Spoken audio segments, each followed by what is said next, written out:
ठीक है। अभी आते हैं साइंस। ठीक है, कितने लोग का फेवरेट सब्जेक्ट है साइंस, या कितने लोग थोड़ा अलग होना चाहते हैं? सो साइंस में ज़्यादातर लोग दो चीज़ें देखते हैं, या तो वो डॉक्टर बनेंगे या तो इंजीनियर बनेंगे। ठीक है, और डॉक्टर इंजीनियर वो दो तरीके से बनते हैं, या तो उनको फैमिली का प्रेशर हो, या तो जो उनके रिश्तेदार हैं उनका प्रेशर हो कि हमारा जो लौंडा है वो डॉक्टर बनेगा या इंजीनियर बनेगा, हमारे बेटे को जो नहीं है ऐसा सब कुछ उनके मन में रहता है। ठीक है, जो कि गलत नहीं है। अगर उनके जैसा देखिए, अगर आप लोग की फैमिली का कुछ इन्फ्लुएंस रहता है डिसीजन पे, तो उसमें गलती आपकी भी नहीं है, उसमें गलती आपकी फैमिली की भी नहीं है। जैसा माहौल रहता है, जैसा उनको सुनने में आ रहा है, वही चीज़ वो आपको बताएंगे जो उनका तजुर्बा है। ठीक है, सो लेकिन हमारा तजुर्बा हमेशा सीमित होता है, हमें पूरी दुनिया नहीं मालूम होती। तो इसलिए यहाँ पर हमको काउंसलर होकर वहाँ पर आते हैं कि इनसे भी आगे चीज़ें। ठीक है, इंजीनियरिंग में तो कुछ ऐसे ऐसे सब्जेक्ट हैं जो आप लोगों ने नहीं सुने होंगे। ठीक है, तो लेट्स कम टू दैट। तो साइंस, जैसे कि ये फोटो से आप देख सकते हो, साइंस का मतलब ये नहीं होता है कि आपने PCM या PCM ले लिया और आप आगे जाकर डॉक्टर इंजीनियर बनेंगे। साइंस का मतलब होता है to know something, to research. अगर आपने साइंस लेकर कुछ इन्वेंट नहीं किया, कुछ रिसर्च नहीं किया, तो मैं कहूँगा कि आप बीटेक के 4 साल बर्बाद कर चुके हो, MBBS के 5 साल बर्बाद कर चुके हो, उसका कोई मायने नहीं होता है। फिर वही मैं कहूँगा कि क्लिनिक खोल लो, दवा देते रहो, इंजेक्शन होते रहो, वही चीज़ होता है। और इसने ढंग से किया तो वो आगे जाके सर्जन, न्यूरो सर्जन, कार्डियोलॉजिस्ट बहुत कुछ बनता है, क्योंकि उसका उसमें इंटरेस्ट था। जिसका इंटरेस्ट नहीं होता है वो एक जगह BHMS वो सब का ले लेता है डिग्री, और जितने पेशेंट आते हैं उनको गोली चिपकाते रहते हैं, इंजेक्शन होते रहते हैं। ठीक है, तो वो चीज़ आपको नहीं करनी है। बिकॉज मैं आपको बता दूं कि अगर आप ये सारी चीज़ें कर रहे हो तो मैं कहूँगा कि ना आप आगे बढ़ोगे, समाज आगे बढ़ेगा, ना समाज आगे बढ़ेगा, देश तो आगे बढ़ेगा। आपको इजराइल पता है, तो आप अगर पूरे दुनिया में आप जाओगे ना, हर एक फील्ड में कोई भी रिसर्चर उठाओ उसमें इजराइल मिलेगा। रेगिस्तान में किसी ने खेती नहीं की होगी लेकिन उसने की, और उसके ऊपर भी सब्जेक्ट है, मैं आगे बताऊंगा कैसे। ठीक है, उसमें पूरे अपने वो एक भी चीज इंपोर्ट नहीं करता है। जस्ट कांट इमेजिन कि रेगिस्तान में कैसे खेती कर सकता है। हमारे बाप दादा के पास तो 10 बीघा जमीन है लेकिन नहीं कर पाते। रीजन ये है कि अगर एक इंसान को घर पे खाना दे दो, 2 जोड़ी कपड़ा दे दो, वो कुछ आगे नहीं सीखने वाला है, क्योंकि हमारी नियति वैसी है। तो इस चीज़ को बदलना चाहिए। अगर आप लोग कुछ करना चाहते हो, ठीक है, आप लोग का माइंडसेट नहीं सपोर्ट कर रहा है, तो किसी का गाइडेंस लो। नहीं है, भगवद गीता पढ़ो, पूरा सोचने का जरिए बदल जाएगा। ठीक है, तो चलिए, मेजर सब्जेक्ट है तो फिजिक्स में सब लोगों ने सुना हो, लेकिन ये देखिए quantum mechanics, condense matter, thermodynamics, ये सब नहीं सुने। ये सब फॉरेन में पढ़ाया जाता है, इंडिया में भी पढ़ाया जाता है। स्टार्टिंग में पढ़ाया जाता था, बाद में नहीं पढ़ाया गया, क्योंकि बच्चों ने इंटरेस्ट नहीं लिया। जब बच्चों ने इंटरेस्ट नहीं लिया तो आगे आने वाले टाइम पे प्रोफेसर भी नहीं मिले। और जो रीडर लोगों ने जो देखा, उसकी जो बात कही है कि लोग जॉब के बारे में सोचते हो, कुछ गलत नहीं बोला। जब मैंने भी इंजीनियरिंग किया तो हर कोई बोलता था मुझे डेलॉयट में, इसमें मुझे जॉब मिल जाएगा, वही सारी बातें होती थी, कोई इन्वेंशन नहीं किया। फिर आपका आगे आता है केमिस्ट्री, मेटलर्जी किसी ने सुना है? किसी ने आयरन मैन मूवी देखी है? हाँ, तो iron man is a perfect example of metallurgy. आप अगर यूएस के पास जाओगे, अमेरिका के पास, उनके जो हेलीकॉप्टर्स के जो मटेरियल होते हैं वो देखिए और इंडियन हेलीकॉप्टर्स को देखिए, आपको समझ में आएगा कि क्या डिफरेंस है। उनका जो लोहा स्टील होता है क्या क्वालिटी होती है। उनकी बाइक इंडिया में 25 लाख की बिकती है, इंडिया में कोई 25 लाख का बाइक लेगा नहीं लेगा, बिकॉज दे प्रिफर क्वालिटी। और वो एग्जाम्पल है मटेरियल की। उनकी कारें, ये सारी चीज़ें क्यों इतनी महंगी बिकती है? क्योंकि वो लोग क्वालिटी पे ध्यान देते हैं। उनको इनसे मतलब नहीं है कि आज सामने वाले को पैसा है कि नहीं, जिसका पैसा वो लेगा। अंडरस्टूड? तो अगर आप कुछ क्रिएटिविटी नहीं करते हो तो फिर देश आगे नहीं बढ़ेगा। मुझे बता दो, आप लोगों की नज़र में पिछले 15 साल में कौन सा हमने कुछ क्रिएट किया है? कुछ नहीं किया है। आप जो आईफोन यूज़ करते हो, लैपटॉप यूज़ करते हो, सब बाहर से आया हुआ है। एवरीथिंग कम्स फ्रॉम आउटसाइड, क्योंकि हम कुछ इन्वेंशन नहीं देखते। हम सिर्फ ढोल पीटते रहते हैं कि गूगल का CEO इंडियन है, माइक्रोसॉफ्ट का CEO इंडियन है, वो जॉब कर रहा है, इन्वेंट नहीं कर रहा है। तो अगर आप इंजीनियरिंग करते हो और ये सारी चीज़ों पे ध्यान नहीं देते हो तो इंजीनियरिंग का कोई वैल्यू नहीं दिखती है। आप दिल्ली में जाओगे, मेहरौली नाम का जगह है, वहाँ पे एक आयरन पिलर है, ठीक है, वो 2500 साल पहले बनाया गया था। उसके ऊपर अभी तक एक भी जंग नहीं लगा हुआ है। That is the perfect example of metallurgical engineering. 2500 साल पहले हमारे लोग कैसे पढ़े थे कि उन्होंने ऐसा लोहे का खंभा बनाया जिसमें जंग नहीं लगा है। आज आप गाड़ी ले लीजिए, कुछ भी ले लीजिए, 6 महीने बाद जंग लग जाता है।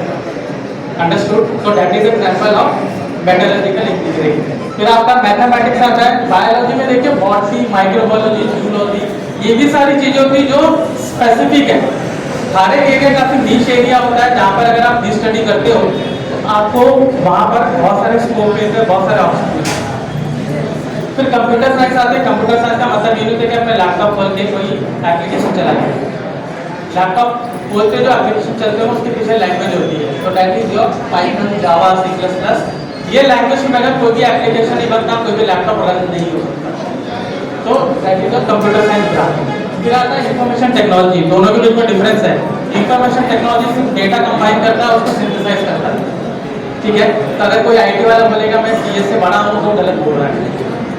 CS is different, IT is different. दोनों में कोई बड़ा छोटा नहीं है, दोनों का फील्ड अलग है। क्लियर? किसी को कुछ डाउट होगा तो पूछ सकता है। ठीक है, थोड़ा बहुत मैं क्लियर कर दूंगा। अदरवाइज तो आगे जाके आपको उसको ब्रीफली आपको रिसर्च करना पड़ेगा।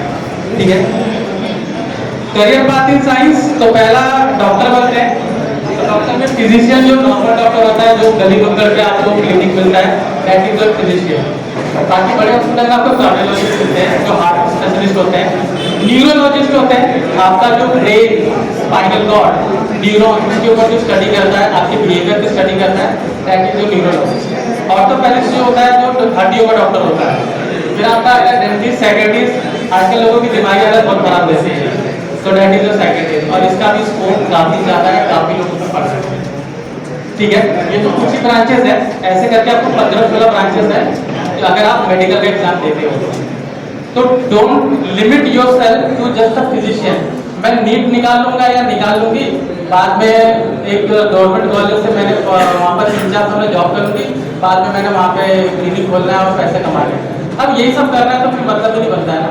पैसा तो आपके पिताजी भी कमा रहे हैं, आपको जब यही करना है तो फिर दूसरा गवर्नमेंट जॉब पकड़ लीजिए। ठीक है, तो समथिंग क्रिएट बाय योरसेल्फ। ठीक है, कुछ क्रिएट करो, समथिंग कुछ बनो, वो ज़्यादा बेहतर बनो। ठीक है, अभी आता है आपका इंजीनियरिंग। तो यहाँ पर computer science, engineering, mechanical, civil, electrical, ये सारे कॉमन है। आपको मेजोरिटी ऑफ द स्टूडेंट यहीं पर मिलेंगे। और मैं ये कहूँगा कि सारे स्टूडेंट आके कॉमर्स में काम करते हैं क्योंकि क्रिएटिविटी जीरो की है। तो आप कहीं से भी कर रहे हो, चाहे आईआईटी से कर रहे हो, चाहे एनआईटी से कर रहे हो, क्या किसी भी कॉलेज से करते हैं, तो वहाँ पे कुछ बनाने की सोचिए। ठीक है, किसी ने काजल राठौर का नाम सुना है? नहीं सुना? बैंगलोर में एक स्पेस कंपनी है जो रॉकेट साइंस के ऊपर काम करती है। शी इज को फाउंडर ऑफ दैट कंपनी। आप लोगों ने भोजपुरी सिंगर का नाम सुना होता है ना? नहीं सुना है?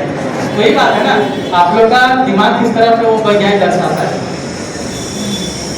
आप लोग का एक्टर के नाम पता है, ये नहीं पता है, लेकिन उसका नाम सर्च करोगे, लिंक्डइन पे जाइए, सर्च करिए, she is founder of company का मुझे नाम नहीं मालूम, बट मैंने ये न्यूज़ चैनल, एक न्यूज़ एंकर था, उनका इंटरव्यू देखा था, तो उन्होंने बताया कि मैंने कैसे कंपनी फाउंड की। तो जो इसरो है, जो रॉकेट लॉन्च करती है, उनको हेल्प करती है।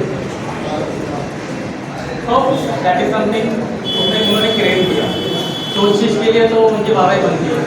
ठीक है, तो इंजीनियरिंग में इतने सारे फील्ड है। अभी आता है आपका स्पेशलाइज इंजीनियरिंग। ठीक है, तो यहाँ पर थोड़ा ध्यान दीजिए क्योंकि उन सबके बगैर जो भी वो सारे जो डिग्री आप ले सकते हो उसमें जॉब मिलता है, बट क्रिएटिविटी थोड़ी कम मिलती है अगर आप उसे करने की कोशिश करें। अभी स्पेशलाइज इंजीनियरिंग में आजकल काफ़ी ज़्यादा डिमांड है। ठीक है, अभी इसमें आपका ज़्यादा सबसे पहला नंबर आता है एरोस्पेस। हर एक कंपनी रॉकेट बनाती है, हर एक कंट्री को मिसाइल की जरूरत पड़ती है अपने आप को डिफेंड करने के लिए, तो दैट इज एरोस्पेस इंजीनियरिंग। आपको पता है इंडिया 1983 में एक प्रोग्राम लॉन्च की थी जहाँ पे इंडिया को एयरक्राफ्ट फाइटर की जरूरत पड़ी, और हम लोग ने 2001 में पहला फ्लाइट उसका बनाया। 30 साल लग गए एक इंजन डेवलप करने में। तो आप समझ सकते हो कि हम लोग एरोस्पेस में कितना पीछे है। अभी 2-3 दिन पहले प्लेन क्रैश हुआ, रीजन वही है, उन्होंने पहले वहाँ पर जब वो दिल्ली में लैंड हुई थी तो उन्होंने सिग्नल दिया था कि प्लेन में कुछ गड़बड़ी है, बट हम लोग इतने इग्नोरेंट हैं कि उस चीज़ पर ध्यान ही नहीं देते। तो यहाँ पर एरोस्पेस इंजीनियरिंग अगर हम लोग बहुत पहले इस पर ध्यान दिए होते तो हमारे पास खुद का प्लेन होता है। हमारे पास जितने कमर्शियल एयरलाइंस हैं, जितने फाइटर प्लेन्स हैं, सारे प्लेन बाहर के हैं। फ्रांस से मंगा रहे, यूके से मंगा रहे, वहाँ से मंगा रहे, क्योंकि हम अपना खुद का इंजन डेवलप नहीं कर पाए। तो अगर आपको लगता है कि आप वो कर सकते हो और वो कोई नहीं कर सकता है, अगर आपकी चाहत है, आप पढ़ोगे, एरोस्पेस इंजीनियरिंग करते हो, तो वो चीज़ आप कर सकते हो। सो इसके बाद बायोमेडिकल इंजीनियरिंग, रोबोटिक्स का नाम सुना है और आपने डायलिसिस का नाम सुना है, किसी की किडनी खराब हो जाती है, तो दैट इज बायोमेडिकल इंजीनियरिंग। किसी का हाथ कट जाता है तो उसको रोबोट की दूसरे हाथ की जरूरत पड़ती है, तो बायोमेडिकल में आता है। इसका डिमांड बाहर बहुत ज़्यादा है, इंडिया में भी ज़्यादा है, लेकिन इंडिया में कंपनी नहीं है, हमें सारी चीज़ें बाहर से मंगानी पड़ती हैं। तो अगर आप बायोमेडिकल इंजीनियरिंग करते हो, वो चीज़ें पढ़ते हो और इंडिया में अगर आप कुछ स्टार्ट करते हो तो आपके पास बहुत सारा स्कोप है, क्योंकि इंडिया की पॉपुलेशन भी बहुत ज़्यादा है, 100 से 140 लोग हैं, तो डिमांड की वजह से आप, ठीक है। इसके बाद आपका आता है एनवायरमेंटल इंजीनियरिंग, ठीक है। बहुत सी नदियाँ गंदी हो चुकी है, 140 करोड़ जनसंख्या बहुत सारा वेस्ट मटेरियल डिस्पोज करती है, लेकिन वो डिस्पोज नहीं होता है। और मैं आपको बता दूं, इजराइल एक ऐसा कंट्री है जो वेस्ट मटेरियल से पेट्रोलियम बनाता है। क्या बना सकते हो? नहीं बना सकते, क्योंकि हमने उस दिशा में सोचा ही नहीं है। तो that is all environmental engineering. So इतने सारे वेस्ट मटेरियल होते हैं और एनवायरनमेंट को प्रिजर्व करने की जो चाहत होती है वो एनवायरमेंटल इंजीनियर कर सकता है। सो अगर आप साइंस लेते हो, हमारे पास ब्रांच है, एनवायरमेंटल इंजीनियरिंग का ब्रांच है, उसको पढ़ सकते हो। जेई का एग्जाम दोगे, एनआईटी ज्वाइन करते हो, एनआईटी में भी जेई में आईआईटी में भी है, ठीक है। अगर इनके पास नहीं भी होता है तो ब्रांच क्रिएट कर देते हैं, लेकिन सामने डिमांड होनी चाहिए, स्टूडेंट का भी इसमें इंटरेस्ट होना चाहिए, ठीक है।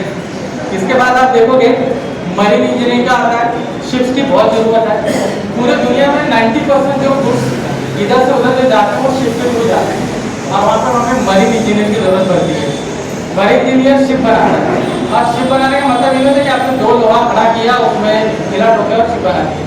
आपको वाटर की डेंसिटी पता करनी पड़ती है, आपको पता करना पड़ता है कितना वेट ये लोड करेगा, आपको पता करना पड़ता है कौन कौन से रूट है, ये सारी चीज़ें मरीन इंजीनियर करता है। और इसकी डिमांड आगे बढ़ती जाएगी, जैसे मैंने बताया पॉपुलेशन बढ़ रही, डिमांड बढ़ेगी, तो खाने पीने की चीज़ें और जो यूज़ करने की चीज़ें उसका डिमांड भी बढ़ता है। तो it has a wider scope. तो अगर आप करते हो, ज्वाइन करते हो, बहुत सी बड़ी बड़ी कंपनियां हैं, बहुत सारे ज्वाइन करते हैं, बहुत सारे एप्लीकेशन डिक्लेयर करते हैं और आपको ज्वाइन करते हैं, ठीक है। इसके बाद आपका आता है मेटलर्जिकल, मैंने उसके बारे में पहले ही आपको बता दिया, लेट्स स्किप टू इट। फिर आता है आपका फार्मास्यूटिकल। फार्मास्यूटिकल का मतलब ये होता है बी फार्मा करके मेडिसिन डॉक्टर को बेचना नहीं होता है। कोविड का नाम सुना होगा, सबने सफर किया था। कोविड के टाइम पे जो सेरम बनाया गया था, जो वैक्सीनेशन, वो फार्मासिस्ट करता है, ठीक है। बहुत सारे फार्मास्यूटिकल कंपनीज होती है, come together they join and they develop a drug, ठीक है। तो that is your pharmaceutical branch. तो इसमें सिर्फ फार्मासिस्ट नहीं बनते, मेडिकल राइटिंग होती है। इतने सारे पेशेंट होते हैं, उनका रिपोर्ट बनाया जाता है, तो उसमें भी मेडिकल राइटिंग के लिए फार्मेसी की जरूरत पड़ती है। फिर क्लिनिकल रिसर्च, जितने पेशेंट होते हैं, हर बार देखोगे तो कुछ लोग पेशेंट के पास अलग बीमारी होती है, उसके बारे में क्लिनिकल रिसर्च करना पड़ता है, तो वहाँ पर बी फार्मा एम फार्मा की जरूरत पड़ती है, तो वो लोग यहाँ पर रोल प्ले करते हैं। ड्रग डेवलपमेंट मैंने पहले बताया, मेडिसिनल केमिस्ट्री। फिर आपका था क्वालिटी कंट्रोल, जितनी दवाइयाँ इंडिया में बिकती है वो सारी क्वालिटी कंट्रोल, क्वालिटी टेस्ट को फेल करती है, लेकिन हमारे जो सरकारी अधिकारी पैसा खा के उनको रिलीज नहीं करते। तो क्वालिटी कंट्रोल में आपका नाम आता है, आपने सुना होगा ना, ये बी सेक्शन 500, तो 500 का नाम क्यों दिया गया है? क्वालिटी कंट्रोल किया जाता है ना, इतना ज़्यादा पावर आपको नहीं दिया जाएगा, इससे ज़्यादा अगर आपने दे दिया तो हो सकता है आपको पैकेज बढ़ जाएगा, राइट। तो that is your quality control. तो ये अगर कोई फार्मेसी करता है तो ये सारे ऑप्शन भी उनके सामने आते हैं, सिर्फ वो एमआर का जॉब नहीं करता है, या फिर सिर्फ उसने मेडिकल का दुकान खोल के दवाइयाँ नहीं बेचता है। ये बहुत सारे स्कोप होते हैं, जो करना चाहेगा तो वो कर सकता है, ठीक है। अब इसके बाद आपको आता है एलिड हेल्थ साइंसेस। तो हर एक हॉस्पिटल में आप जाओगे, वहाँ पर आपको फिजियोथेरेपिस्ट मिलेगा, रेडियोलॉजी आपको पता होगा, एमआरआई स्कैन, सीटी स्कैन पता है आपको, ठीक है। तो ये सारी चीज़ें आप देखो एलिड हेल्थ साइंस में आती है, ठीक है। इसके लिए भी साइंस ही लगता है, but that is a different doctor की इंजीनियर, ठीक है, इसके लिए थोड़ा सा आपको अलग स्टडी करनी पड़ती है, दैट इज स्पेशल इंजीनियरिंग। ये अलग ब्रांच है, इसके लिए कोई दूसरी डिग्री नहीं होती है, बट कई हॉस्पिटल जो होते हैं और जो IIT जैसे संस्थान होते हैं ना, ये लोग कुछ ऐसे कोर्सेज निकालते हैं जो आपको कर सकते हैं। सबके पास IIT जो IIT कानपुर, IIT बॉम्बे, ये सारे कोर्सेज निकालते हैं। बहुत सारे जो साइंस इंस्टीट्यूशन होते हैं वो कोर्सेज निकालते हैं जिसमें आप ये सारी चीज़ें पढ़ सकते हैं। न्यूट्रिशन एंड डाइटिशियन जो कि आप पढ़ते हो कि आपको क्या खाना चाहिए। अभी तो हम वही सब प्रोसेस को सारी चीज़ें खाते हैं, तो अगर आपको न्यूट्रिशन बनना है तो न्यूट्रिशन भी बन सकते हो, और इसकी बहुत ज़्यादा डिमांड है, काफ़ी ज़्यादा डिमांड है। आजकल हर कोई अपने हेल्थ में ज़्यादा ध्यान दे रहा है, तो न्यूट्रिशन इनका भी काफ़ी ज़्यादा डिमांड कर रहा है, काफ़ी कंपनीज ओपन हो चुकी है, तो ये सारी चीज़ें करती है। और इसके बाद आप देखोगे एक आता है computer science and artificial intelligence, AI का नाम सुना है आपने? तो मशीन लर्निंग, आप सिर्फ बोलते हो एलेक्सा ये पता करो, तो that is your machine learning. इसके लिए कोई डिग्री नहीं है, ये स्पेशलाइज इंजीनियरिंग में आता है। इसको IIT अलग तरीके से पढ़ाता है, ठीक है, वो कोई भी जॉब कर सकता है। आपके पास सिर्फ मैकेनिकल या वैसा डिग्री नहीं होना चाहिए, आपके पास BCom BA भी है ना, तो भी आप ये कर सकते हो, ठीक है। साइबर सिक्योरिटी, इसके लिए कोडिंग चाहिए होता है, तो you should have like computer science, तभी आप कर सकते हो, ठीक है। फिर आपका आता है सॉफ्टवेयर डेवलपमेंट, रोबोटिक्स, जो पहले मैंने आपसे डिस्कस किया। तो ये सारे स्पेशल इंजीनियरिंग के ब्रांचेस हैं। ये आप देखोगे कि इसको काफ़ी ज़्यादा सब्जेक्ट, अगर आपका सब्जेक्ट मिलता जुलता नहीं है तब भी आप कर सकते हो, अगर आपके पास राइटिंग है पीछे से तो भी आप कर सकते हो, राइट। चलिए आगे बढ़ते हैं, और आगे है बायोटेक्नोलॉजी, लाइफ साइंस। आपको पता है कि किसी ने सुना है व्हाइट रेवोल्यूशन, ग्रीन रेवोल्यूशन सुना होगा आपने, कि इंडिया में पहले दूध की खपत बहुत ज़्यादा थी लेकिन दूध का प्रोडक्शन नहीं होता था। तो 1970s में इंदिरा गांधी ने शुरू किया था व्हाइट रेवोल्यूशन, ठीक है। तो उसमें बायोटेक्नोलॉजी का यूज़ किया गया कि हमें कौन सी गाय चाहिए, हमें कौन सा लैब चाहिए जहाँ पर मिल्क का प्रोडक्शन बढ़ाया जा सके। So that is your branch of genetics. तो जो गेहूँ हम खाते हैं, ठीक है, अभी आप देखोगे कि कई गेहूँ ऐसे होते हैं जिनके ऊपर कीड़े मकोड़े नहीं लगते, बिकॉज उसमें ऑलरेडी पेस्टिसाइड इन्वॉल्व होता है। So that is your branch of genetics. तो अगर आप बायोटेक्नोलॉजी लाइफ साइंस में करते हो तो ये सारी रिसर्च करने पड़ते हैं, और ये सारी स्टडीज यहाँ पर होती है, ये सारी चीज़ें उसमें इन्वॉल्व है। Bio informatics, biochemistry, molecular biology, microbiology सब में आती है। तो अगर कोई सिर्फ बायोलॉजी ले रहा है, उसको इंजीनियरिंग नहीं करनी है, PCB कर रहा है, तो उनके सामने ये सारे ऑप्शन हैं, ये बहुत आसानी से कर सकता है। बहुत सारे इंस्टीट्यूट हैं, सिर्फ मुंबई में नहीं, दिल्ली, UP सब जगह है, आप आसानी से कर सकते हैं।